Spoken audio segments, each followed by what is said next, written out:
Works. Yep. Okay, so I am recording on my laptop right now because the webcam I have from my desktop isn't quite working all that great. So this is my interpretation of, I think, both my Myers-Briggs and my Strong. I'm just double checking against that. Um, my laptop also goes very, very slowly. So, okay, so this is first going to be for my Myers-Briggs. Um, let's see. Now, I have actually taken the Myers-Briggs personality test before, and I can gladly say that there hasn't been much change in that. As according to both of my Myers-Briggs personality assessments, I am an ESFJ. And to kind of break that down into how that would be interpreted, um, for myself, if I were a student going in for help regarding assessments, I would first break it down as was shown in the sample video about the four different axes of the personality index here. Um, so the first one is extroversion versus introversion. And as was stated in the sample video, the extroversion introversion scale focuses not just on like how you interact with people, but more whether you are more focused on internal kind of more focusing on your inner world, things that more are focused on yourself and on ideas and impressions. And I think a lot of people characterize introversion as being completely quiet, with extroversion being loud and very open and whatnot. And it's really not that at all. It's more just, do you see the world more from an outside perspective where you are looking at everything more around you and not necessarily centering on your inner stuff? Or do you take into account your inner world, your inner thoughts, your kind of personal peace, as opposed to your external kind of behaviors with everyone else? Uh, I apologize if I'm a little bit scatterbrained with this. It's been a long past few days with tech issues. Um, but with regards to um, my personal um, scores, looking at them, of the four axes, the introversion extroversion scale was the one that was the most clear. And I can't pull it up right now because I don't have that kind of technical facility. But looking at my scores, I I got a 30 on my extroversion score. It is completely all the way into the very clear I am an extrovert. So what that says to me, and what that would say to anyone who's interpreting the score, is that I am very, very comfortable working around others. That I'm able to really be part of a large group, be very interacting with others. I focus on the needs of others. Um, for me personally, it means that I am very comfortable in large group situations, and that I I personally am able to take charge at times. I have no problem with public speaking, and this also kind of, I don't necessarily focus inward when I need to, so it's a kind of double-edged sword.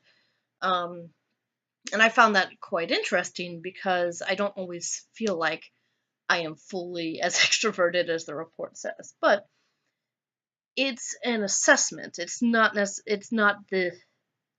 saying this is exactly who you are, obviously.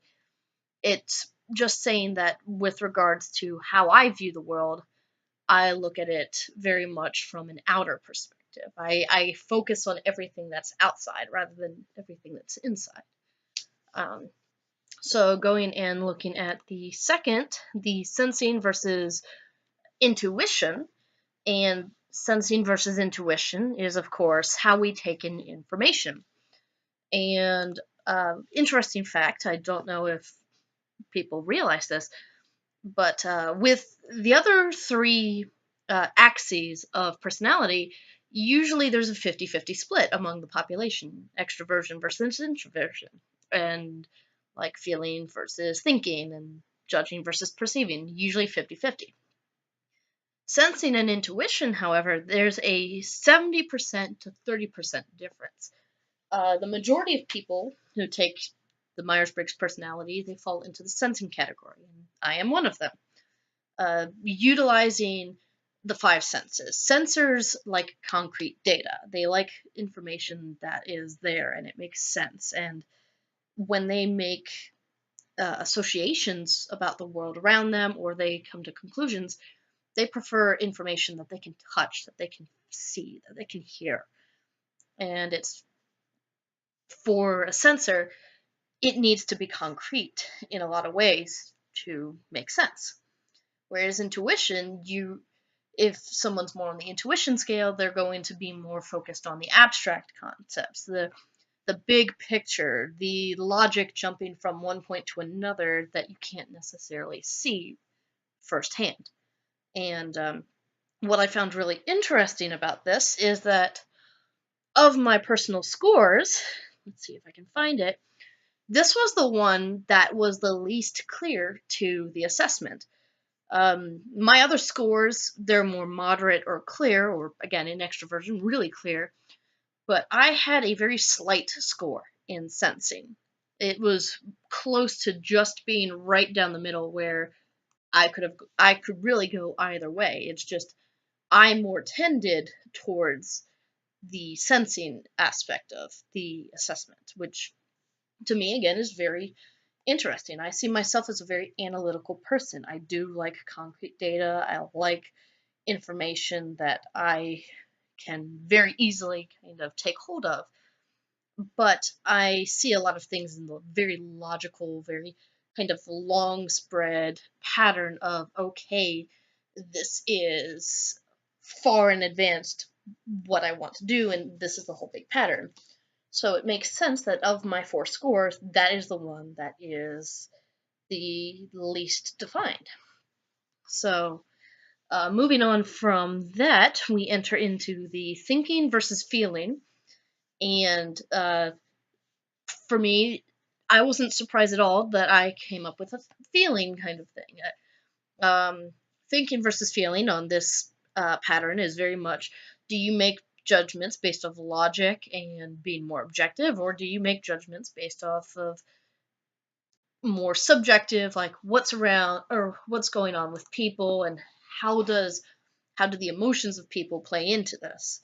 Um, as much as I would like to think that I can be objective, fact is that for me, I am very much somebody who I take emotions into account. I take how people feel into account when I make decisions, and um, that reflects in my assessment that I was more not as strong as my extroversion or my judging stats. This was in the more moderate range, but I do tend to think more about emotions and how somebody might be impacted by a decision. Whereas somebody who is more thinking isn't going to put as much stock into the emotions. They're still going to be there, but that's not a deciding factor for somebody who is more thinking based. And so that leads to the last of the four axes, the judging versus perception. And of my four, this was the second strongest indication for me. Again, not that big of a surprise. And judging versus perceiving is, to best break it down, this breaks down to, do you like plans that are more methodical in nature? Do you do step by step? Do you plan ahead?